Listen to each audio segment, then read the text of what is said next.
नमस्कार, मी रुचिता. ॲग्रोनमध्ये आपल्या सर्वांचं स्वागत. उन्हाचा चटका वाढू लागलाय. आपल्याला देखील या उन्हाच्या चटक्याने थकवा जाणवतोय.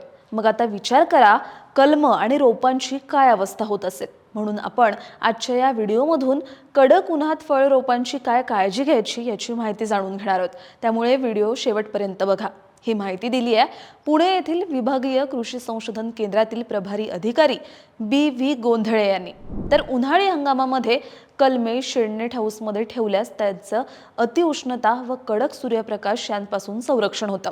कलमे चांगल्या गुणवत्तेची तयार होतात. उन्हाळी हंगामामध्ये तयार केलेल्या गुटी व दाब कलमांची विशेष काळजी घ्यावी, कारण जास्त तापमान व प्रखर सूर्यप्रकाशामुळे मुळ्या तयार होण्यावर प्रतिकूल परिणाम होऊ शकतो. पावसाळ्यामध्ये तयार केलेल्या आणि उन्हाळी हंगामात तयार करण्यात आलेल्या कलमे रोपांची उन्हाळी हंगामात विशेष काळजी घेणं महत्त्वाचं असतं. उन्हाळी हंगामात रोपांचा तजीलदारपणा टिकून राहण्यासाठी पाण्याचे काटेकोर नियोजन आणि आच्छादनाचा वापर करणं अत्यंत महत्त्वाचं आहे. रोपवाटिकेतील कलमे रोपांना पाणी, प्लास्टिक पाईप व झारी सूक्ष्म तुषार सिंचनाद्वारे पाणी दिलं जातं. ज्या कलमांचं हार्डनिंग झालंय अशी कलमे रोपे चरात किंवा सपाट वाफ्यात ठेवावी. पाणी द्यायचं असल्यास 4 ते 5 दिवसांच्या अंतराने हलकेसं पाणी द्यावं. पाणी जास्त काळ साचून राहू नये म्हणून चरास वाफ्यास किंचित म्हणजेच 0.1 ते 0.5% उतारा असावा. पाण्याचा काटकसरीने वापर करण्यासाठी व कलमांची गुणवत्ता टिकून राहण्यासाठी पॉलिथिन कागदाचाच म्हणजे मल्चिंग पेपरचा व वाळलेल्या गवताच्या साह्याने आच्छादन करायचं आहे. तसंच चर वाफ्याच्या तळाला पॉलिथिन पेपर टाकावा, जेणेकरून मुळे जमिनीत जाणार नाहीत आणि पाण्याची बचत होईल. शास्त्रशुद्ध रोपवाटिका उभारून कृषी क्षेत्राला बळकटी द्यावी. सूक्ष्म तुषार सिंचनाची सोय असल्यास पाण्याची साधारणतः 25 ते 30% बचत होते.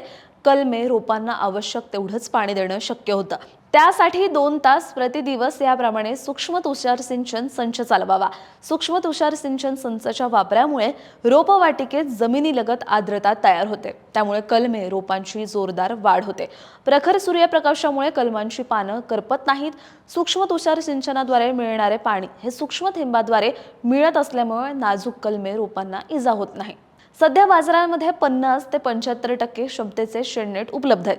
लोखंडी अँगल व GI पाईपच्या साह्याने कायमस्वरूपी किंवा कमी खर्चात निलगिरी, सुरू व बांबूंचा वापर करून तात्पुरते उन्हाळी हंगामापुरते शेडनेट हाऊस तयार करावा.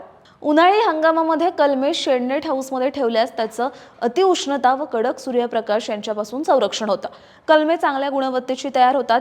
उष्ण व कोरड्या हवामानाचा कलमे रोपांच्या वाढीवर प्रतिकूल परिणाम होतो. त्यासाठी फॉगर्स व मिस्टर्सचा वापर करावा.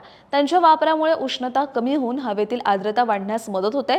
त्यामुळे कलमे रोपे ताजी व टवटवीत राहतात व जोमदार वाढ होते. उन्हाळी हंगामात योग्य प्रकारे खत व्यवस्थापन केल्यास कलमे रोपांची जोमदार वाढ होते. DAP 50 ते 70 ग्रॅम प्रति वाफा म्हणजेच 3 बाय 2 मीटर आणि प्रति महिना पाणी देण्यापूर्वी द्यावा. तसंच पाण्यात विरघळणारी 19-19-19 या प्रकारची खते फवारणीद्वारे देता येतील.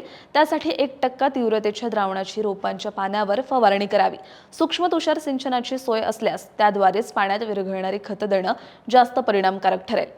परंतु फवारणीद्वारे किंवा सूक्ष्म तुषार सिंचनाद्वारे खतं देताना द्रावणाची तीव्रता योग्य प्रमाणात असणं अत्यंत महत्त्वाचं आहे, कारण जास्त तीव्रतेच्या द्रावणाचा कलमे रोपांवर प्रतिकूल परिणाम होण्याची शक्यता असते.